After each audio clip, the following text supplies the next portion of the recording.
Quédate en la casa, que en La Iguana nos quedamos contigo para informarte.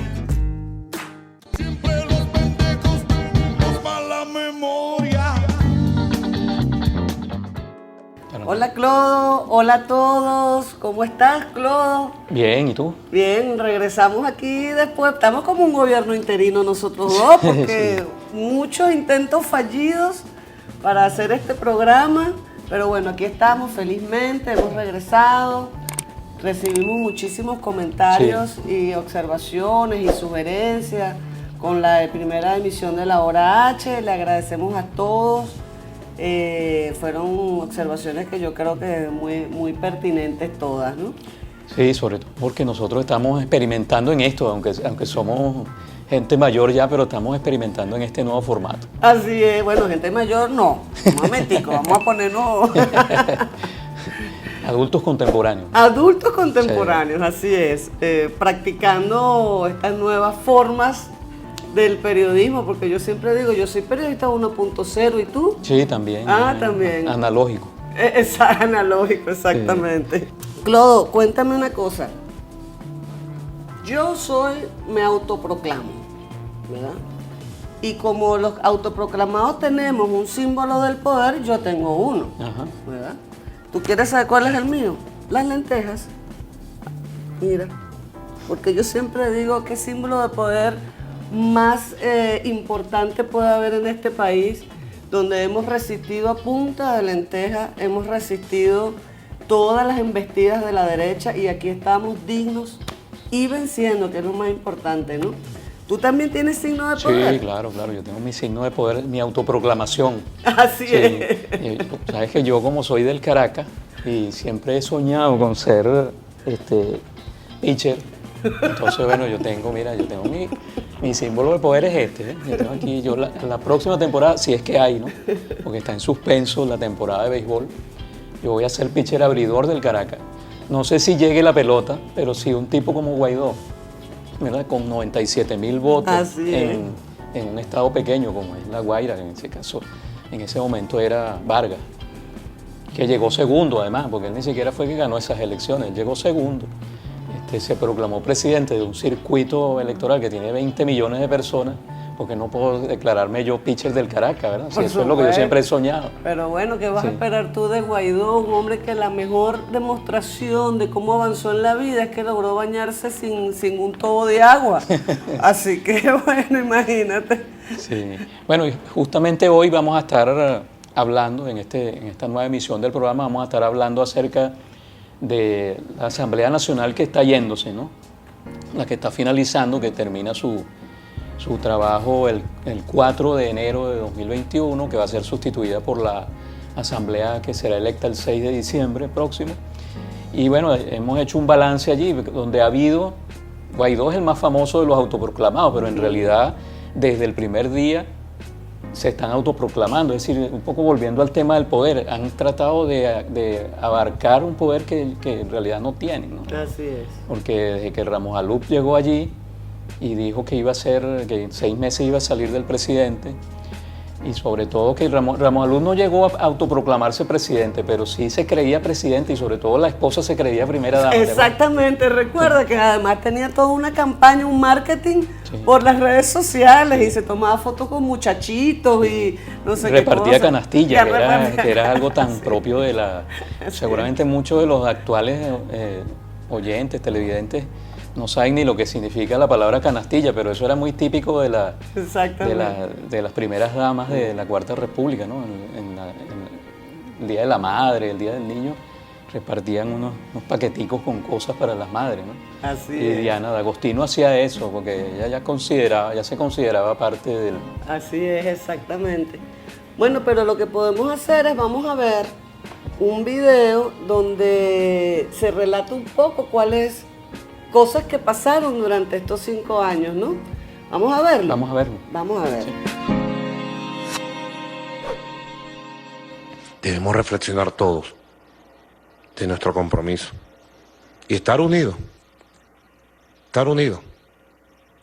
para poder enfrentar con la mayor disposición moral, con la mayor capacidad política, las circunstancias que nos va a tocar vivir en los próximos meses, cuando se pretenda imponer un plan contrarrevolucionario para desmantelar el Estado social, democrático, de justicia y de derecho.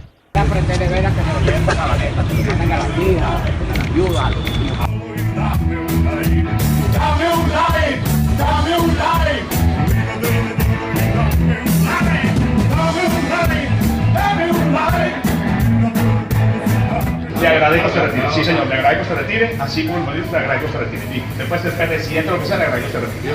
Ya le cumplí.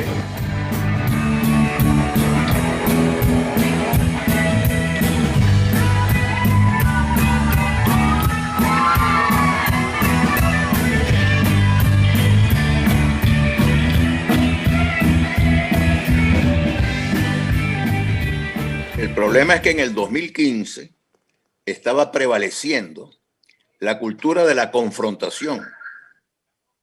Por ejemplo, déjame destacar un hecho que yo encontré muy positivo de parte del presidente Maduro, que habiendo perdido las elecciones tan feo como las perdió, sin embargo, en una actitud de respeto a las instituciones, el presidente Maduro asistió a la instalación de la Asamblea y manifestó su disposición de presentar el informe correspondiente. Bueno, lamentablemente, como estábamos en la cultura de la confrontación, se le respondió que se preparara porque en 6 meses lo iban a sacar. Para eso no era que se había elegido la Asamblea. Efectivamente, ese no era el objetivo. Como el presidente encargado de Venezuela. Welcome to Venezuela Ain't Live. Dame un like, dame un like. Olvídate de todo y dame un like. Dame un like, dame un like. Olvídate de todo y dame un like.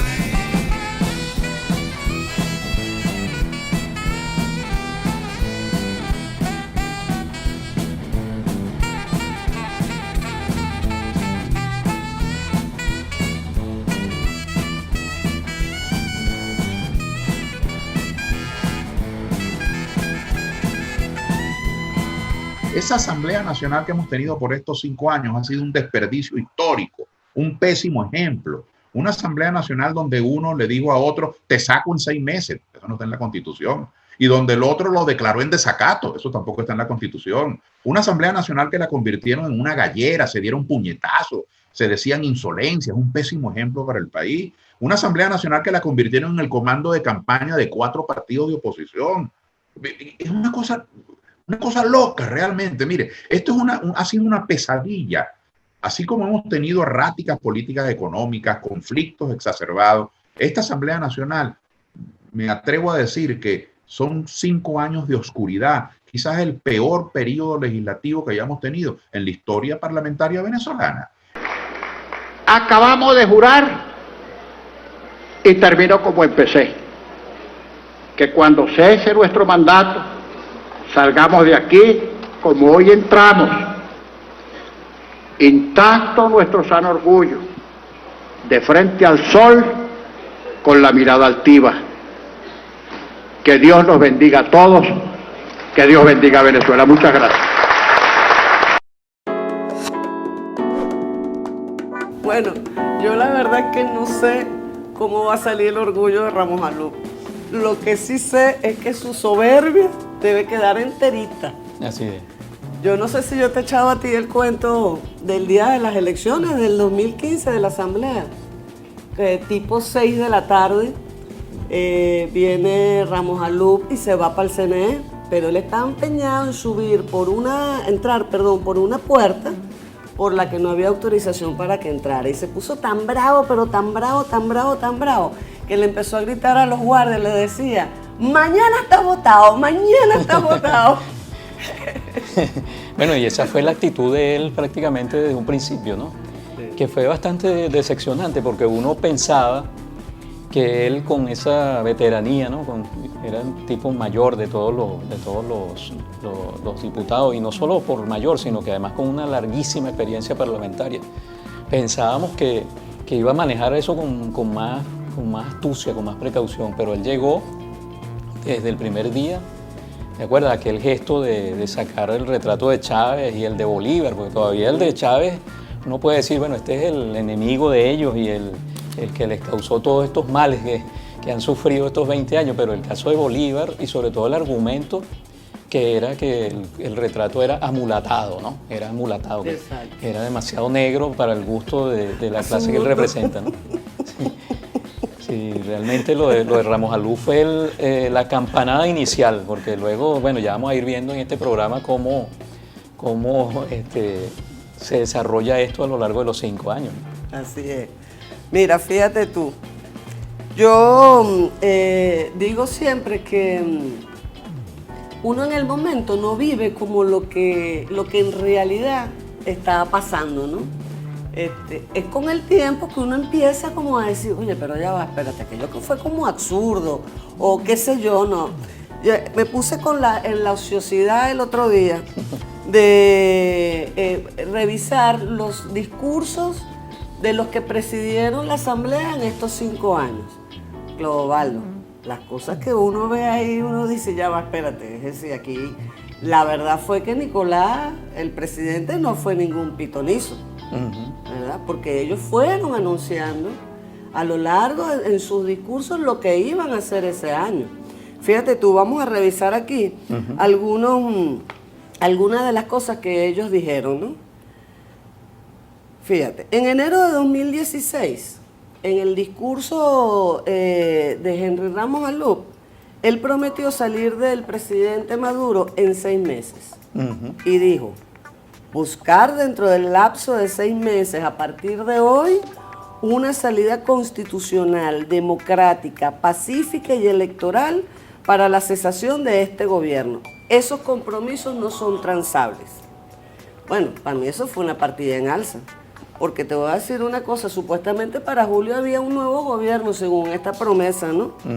Pero ese fue el año en el que ellos se tiraron al piso, patalearon, hicieron de todo por imponer un referéndum revocatorio con unas reglas y con un orden jurídico que no existía en el país. Es decir, ya por allí empezamos a ver las primeras señas de cuál era la fórmula que había, la salida que habían escogido, como ellos decían siempre. Después, en enero del 2017, le tocó a Julio Borges, ¿verdad? Y Julio Borges dijo, el final de esta Venezuela ultrajada solo está buscando un cauce. Quiera Dios que ese cauce sea pacífico, democrático y electoral. Quiera Dios.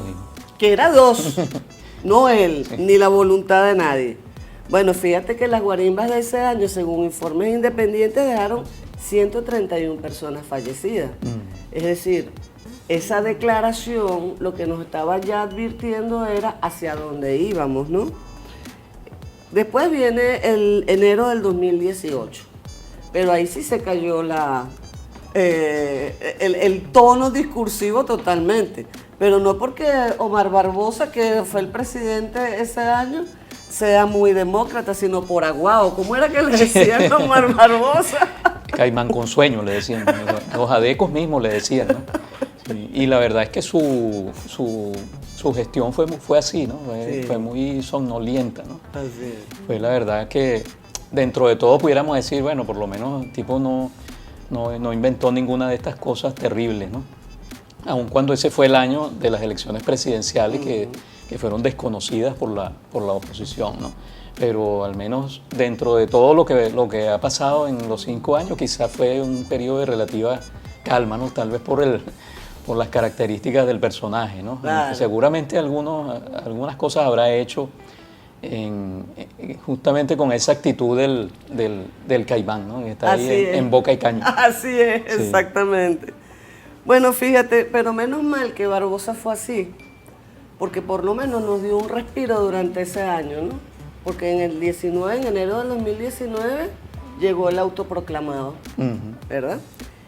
Y bueno, a él, aunque no se le entiende mucho, esa es la verdad, ¿verdad? Cuando uno oye su discurso, bueno, por ejemplo, puede oír estas cosas, ¿no? declaremos ilegítimas las elecciones de mayo. Que esta Asamblea Nacional, como único poder legítimo, asuma la representación del pueblo donde deba y tengo que hacerlo.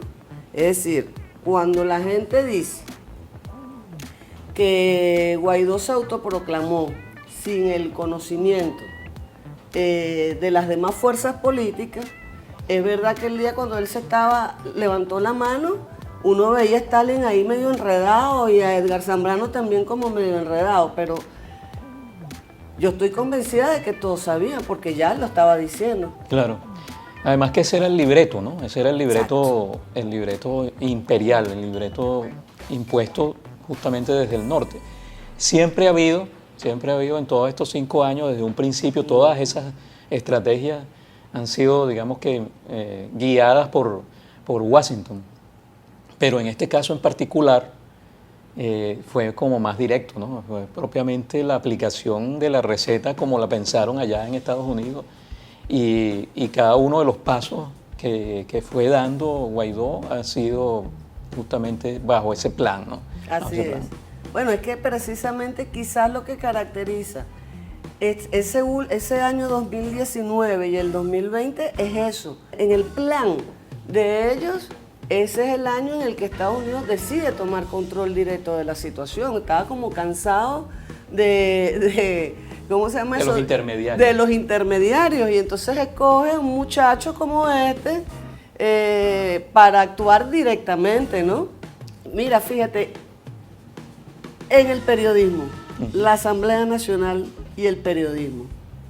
Sí, justamente ahí se han presentado unas situaciones que pudiéramos destacar, ¿no? Porque siempre se habló, a lo largo prácticamente de todos estos 20 y tantos años de chavismo, se ha hablado de que el gobierno y de que el chavismo va contra la libertad de expresión.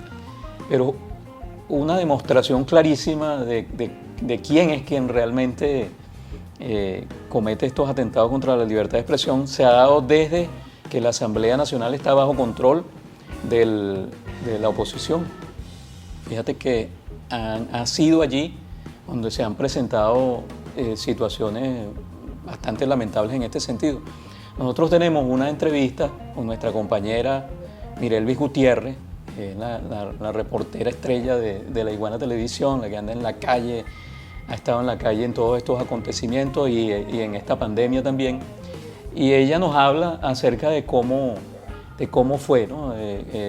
Ese momento en el que la Asamblea Nacional es controlada por la oposición y qué pasó con los medios públicos y con los medios alternativos venezolanos. ¿Lo vemos? Vamos a verlo, sí. El panorama de los medios de comunicación a partir que la oposición venezolana gana la Asamblea Nacional para las elecciones del 2015 y toma posesión la nueva directiva, el panorama para los medios de comunicación cambió. Ellos hablaban de una libertad de expresión que era condicionada, ya que prohibieron la entrada a los medios de comunicación, tanto medios tradicionales, hablamos de prensa, de radio, de televisión, como también a los medios de comunicación alternativos, populares y la comunicación 2.0, que es el caso de laiguana.tv. Para ese entonces, pues cerraron las puertas del Palacio Federal Legislativo a todos los medios de comunicación y únicamente tenían acceso una minoría de estos medios de comunicación que apoyan abiertamente a los partidos de extrema derecha en Venezuela. Esto ocasionó que los profesionales de la comunicación durante 2 años consecutivos nos apostáramos a los alrededores del Palacio Federal Legislativo para poder informar al pueblo venezolano lo que sucedía dentro del palacio. Ya para el año 2018, cuando el pueblo decide votar en la Asamblea Nacional Constituyente, una gran votación donde demuestran que el pueblo venezolano realmente cree en la vía democrática y cree en el voto, pues al tomar posesión la Asamblea Nacional Constituyente del Palacio Federal Legislativo, nuevamente se abren las puertas a los medios de comunicación. Se abren las puertas a los medios de comunicación para nosotros poder grabar en tiempo real e informar al país las sesiones de la Asamblea Nacional Constituyente. Ya en este momento Luis Parra pues acepta que los medios de comunicación, tanto de izquierda como de derecha, pues graben las sesiones parlamentarias. Antes de esto y antes de la llegada de la Asamblea Nacional Constituyente era imposible que un medio de comunicación de izquierda pudiera grabar una sesión del Parlamento dirigida por estos partidos de extrema derecha en Venezuela. Y eso hay que decirlo. Y repito, hablaban de una libertad de expresión que era condicionada totalmente porque prohibían la entrada de todos los medios de comunicación y únicamente le daban acceso a unos pocos, a una minoría, para grabar las sesiones parlamentarias, en donde ellos mismos allí pues conspiraban para golpes de Estado. Incluso vetaban a medios de comunicación que abiertamente apoyan a la derecha venezolana. Los periodistas y los medios de comunicación y el personal técnico de los medios de comunicación que se apostaba a los alrededores de la Asamblea Nacional, pues sufría de acoso. También salían funcionarios de seguridad, escoltas de diferentes diputados a amedrentar a los colegas que decidieran quedarse allí para entrevistar a cualquier diputado de oposición. Sin embargo, bueno, durante varios años, 2-3 años, estuvimos allí a las afueras de la Asamblea Nacional y grabamos lo que realmente estaba sucediendo allí, pero sin poder entrar al palacio. Mira, Glodo, fíjate eso que cuenta Mirelvis, ¿no? Que yo la oigo y yo digo, bueno, eran otros tiempos, son tiempos distintos con esta oposición a los tiempos que vivimos nosotros dos, por ejemplo, cuando cubrimos el Congreso. Claro, yo soy más jovencita que tú, por lo tanto, pues yo tengo una experiencia mucho más reciente, ¿no? La constituyente del 99. Claro, yo cubrí la constituyente del 99, ya antes había cubierto el Congreso, sobre todo la Comisión de Energía y Minas, ¿verdad? Pero fíjate tú esto, esta gente no dejaba ni que entrara ningún periodista a la asamblea, ¿verdad? Pero las plenarias del Congreso, donde Ramos Alú era, por ejemplo, el jefe de la fracción parlamentaria de AD, ¿verdad? Él se venía en plena plenaria a sentarse donde estábamos los periodistas, que en aquella época no nos sentábamos arriba, nos sentábamos al lado de la presidencia. Y él lo rodeaban 1000 periodistas y echaban los chistes más vulgares de este mundo. Y los chismes también. Y los chismes también, sí. Y que tú dijiste que eran buenísimos, pero bueno, esa era la realidad. Los periodistas éramos, bueno, en la constituyente, a los periodistas nos llamaban el quórum suprayacente, porque estábamos en todo, es decir, amalgamados ahí entre los ¿cómo se llaman? Los constituyentes, todo, es decir, los periodistas siempre han sido parte sustancial de la dinámica parlamentaria, ¿verdad? Claro, y como tú dices, son tiempos distintos, pero por ejemplo en la Cuarta República había unas señales ahí de respeto, ¿no? por la majestad del poder legislativo. Por ejemplo, tú no podías entrar al Palacio Federal Legislativo, los hombres no podíamos entrar sin corbata y paltón. ¿Y te acuerdas que Oberto cuando impuso que las mujeres no podían entrar en falda, en minifalda, ¿te acuerdas de eso? Ahí fue ya el dominio del Opus Dei. Exacto, que el sindicato hizo hasta una huelga, hicimos para que dejaran entrar las mujeres en minifalda. Sí. Pero era parte como ese, tú sabes, de esa apariencia, ¿no? De generar apariencia, aunque en realidad pasaban muchas cosas oscuras en ese parlamento, muchas trampas, muchas cuestiones inmorales, ¿no? En este parlamento también. Sí, en este también. Y se ha caracterizado, bueno, perdón, estamos hablando de un parlamento que ya no existe, estamos hablando del fantasma, del parlamento fantasma de Guaidó. Sí, está dividido en varias partes. Exacto, que es más inmoral imposible, ¿no? Sí, la verdad es que en este caso lo que ha pasado sobre todo desde 2019, ¿no? Cuando se asume, ya como lo decíamos anteriormente, de manera formal, la estrategia de Estados Unidos, ya la cosa ha sido frontal en ese sentido, ¿no?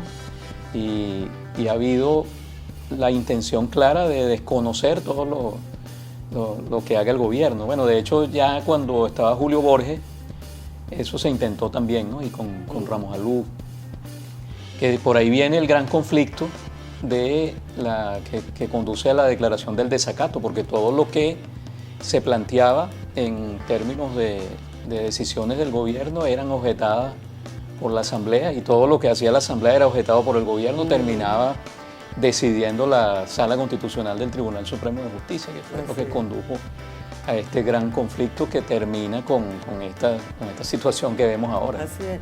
Fíjate una cosa, Clodo, eso que tú dices, ¿no?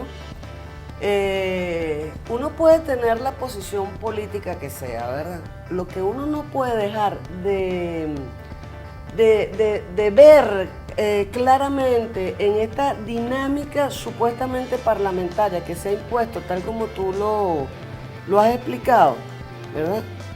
Que este es el mismo libreto que se ha vivido no en uno, sino en varios países, y que intenta además regresarnos. Yo lamentablemente no tuve tiempo de buscar, pero recuerdo haber hecho una lectura, tú que eres pues un hombre tan estudiado y todo eso, yo recuerdo haber hecho una lectura de las situaciones del Congreso de Venezuela en 1800, finalizando en 1800, empezando en 1900, es decir, donde todavía había montoneras. Entonces tú ves esta actitud de este grupo extremista que por algún tiempo tuvo el control de la Asamblea, ¿verdad? Y tú dices, bueno, nos quieren llevar a casi 2 siglos atrás. Sí, así es. Bueno, ahí sí, reseñas históricas incluso de asaltos, ¿no?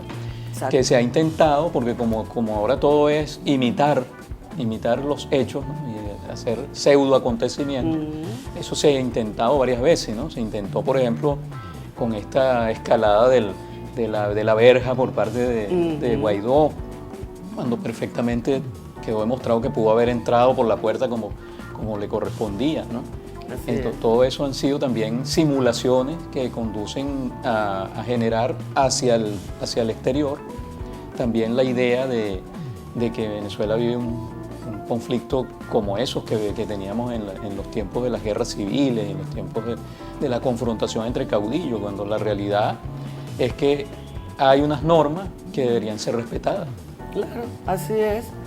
Mira, fíjate, sobre ese análisis y todo esto, hay una entrevista interesantísima que tú le hiciste al politólogo Ángel González, de lo cual vamos a ver un pedacito, porque ahí él dice algo de esto que estamos hablando, ¿no? Vamos a verlo. Vamos a verlo. La política en Venezuela, de una oposición y el chavismo como gobierno, no ha dejado de ser una posición de extremos antagonistas.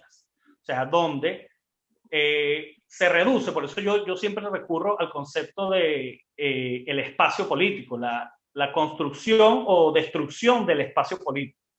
La dinámica política nuestra ha consistido en que estos dos extremos antagónicos buscan, de alguna manera, con diferencias entre ellos, la anulación del otro. Es decir, la oposición, sobre todo, su manera de hacer política es negar al chavismo en el poder, negar al gobierno.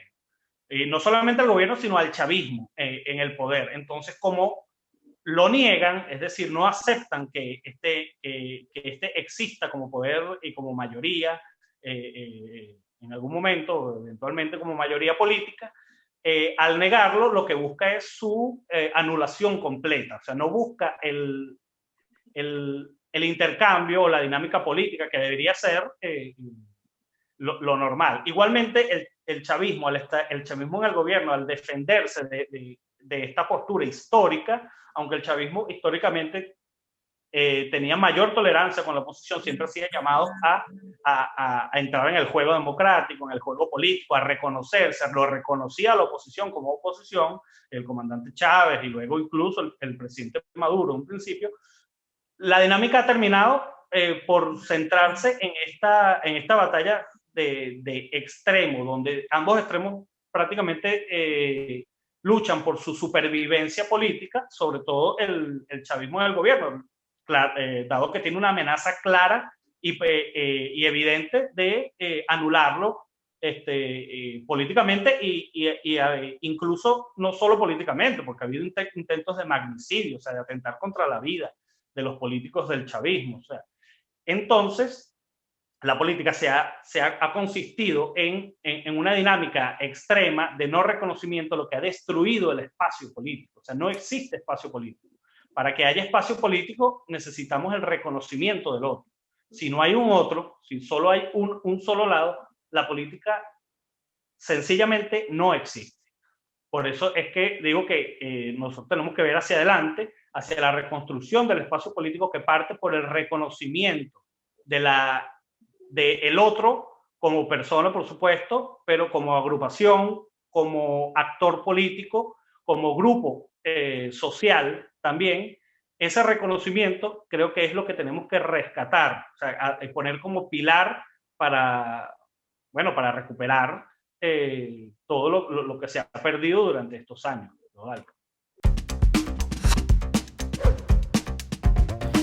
Bueno, ahí teníamos al politólogo Ángel González, quien hizo un análisis sobre lo que ha sido esta Asamblea Nacional durante estos 5 años y bueno, muy coincidente, por supuesto, con varios de los aspectos que nosotros hemos estado desarrollando. Y fíjate, ahora Tainén, lo que está planteado hacia las próximas semanas es que vienen las elecciones y que estas personas que han estado dominando la Asamblea Nacional todo este tiempo, ya no conformes con haber anunciado que iban a tumbar al gobierno en 6 meses y con haber intentado todo lo que intentaron, incluyendo la autoproclamación, ahora se han autoproclamado prácticamente como monarcas, ¿no? Porque dicen que van a estar allí hasta que ellos logren cambiar el gobierno, es decir, más allá de su periodo. Sí, de la continuidad administrativa, como si ellos fueran unos empleados de la burocracia del Estado, que bueno, que no se pueden retirar del Estado hasta que no llegue su sucesor, ¿no? Es una cosa como absurda, pero fíjate, que a uno le sonará absurdo, pero eso es una propuesta hecha por juristas, sí, por abogados, por exmagistrados, es decir, allí es cuando tú dices, cónchale, yo me puedo reír mucho de las locuras que dice Guaidó, pero aquí no se está jugando carrito cuando vemos la actitud de esa derecha, ¿verdad? Que además no representa a todos los sectores opositores del país, como ya lo hemos visto en esta contienda electoral en la que estamos avanzando, ¿verdad? Que está dispuesta a destruir este país, pero malcriadamente quedarse con el poder. Así es, bueno, fíjate tú que los riesgos además que se corren con este tipo de acciones, ¿no? Porque se insiste en la tesis no solamente ya de un gobierno paralelo, sino prácticamente de todo un Estado paralelo, ¿no? Que ha sido sostenida durante todos estos años y que ahora incluso sobrepasa los tiempos estipulados en la Constitución.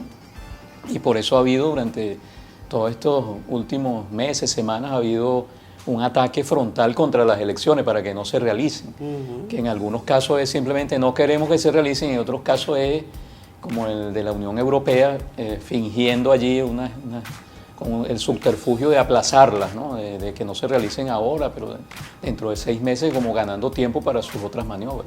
Bueno, y para que, como siempre, las elecciones son legítimas siempre y cuando favorezcan a su lado, ¿no? Pero mira, la realidad es terca. Definitivamente. Solamente el ejercicio del simulacro electoral que hizo el CNE recientemente te muestra a ti que hay una disposición de los venezolanos de dirimir esto por la vía electoral, porque en ese simulacro no solamente participaron los del PSUV y los chavistas. La campaña que hicieron los partidos de oposición por hacer el ejercicio con su gente, porque ese también es un ejercicio que sirve para hacer un ejercicio de los partidos políticos, la campaña fue, y la gente que hubo en la calle fue muy importante. Y en ese sentido te digo, digamos lo que es mi conclusión. Yo creo que ciertamente los parlamentos, que se supone son el foro político por excelencia, los parlamentos unicolores no le funcionan a ningún país. Yo creo que esta elección, esta nueva Asamblea Nacional debe ser más representativa del variado pensamiento político que existe en el país, porque eso ayuda no solamente a la sociedad en general en un debate real, sino que ayuda incluso al propio gobierno. Claro. No, y ojalá, bueno, ya para concluir, ojalá que de aquí al 6 de diciembre, porque hemos visto casos, ¿verdad?, no se les vaya a ocurrir a este sector de la oposición que hasta ahora ha estado respaldando esta vía electoral, no se le vaya a ocurrir salir con que se retira, ¿no? Porque hemos visto situaciones así, la del 2005 fue así. Claro. Faltaba poco para las elecciones cuando el propio Ramos Alú Exacto. reconoció que fueron los medios de comunicación, los dueños de los medios de comunicación fueron los que le dijeron, no, ustedes no pueden ir. Así y es. ellos obedecieron, tú sabes, disciplinadamente, ¿no? Ojalá que no se les ocurra nada así, porque como tú dices, lo mejor sería realmente que tuviéramos una Asamblea Nacional reestructurada, reconstruida, y que pueda ser de verdad el poder legislativo del país actuando bajo las normas de la Constitución para el Estado venezolano, ¿no? No para una parcialidad, sino para el Estado venezolano. Ojalá que pase eso, ¿no? Ojalá, pero te voy a decir una cosa por si acaso, ¿no? Porque también la otra es que hay que esperar que los extremistas no se van a quedar tranquilos y que nos pueden estar preparando otra sorpresita típica de ellos. Pero yo digo, mientras tanto, vamos a seguir comiendo lentejas, pero vamos a tener Asamblea Nacional nueva. Así es. Y tú vas a ser el pitcher. Bueno, y yo voy a ser el pitcher. Yo aquí tengo mi guante, estoy listo.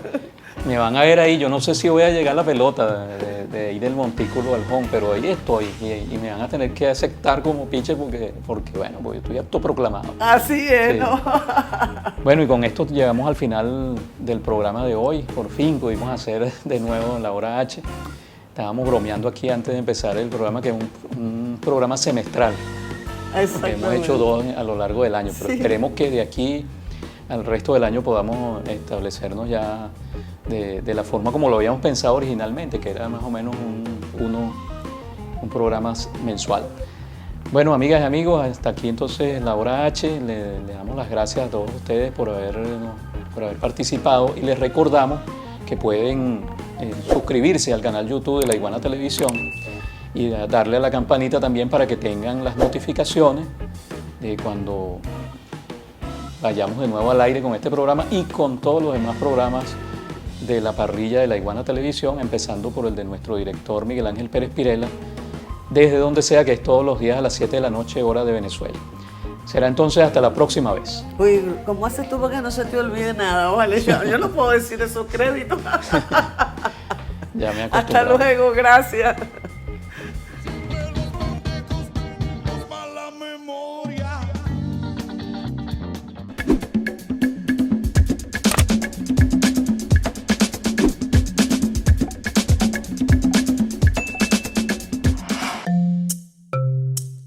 Laiguana.tv. La verdad hecha tendencia.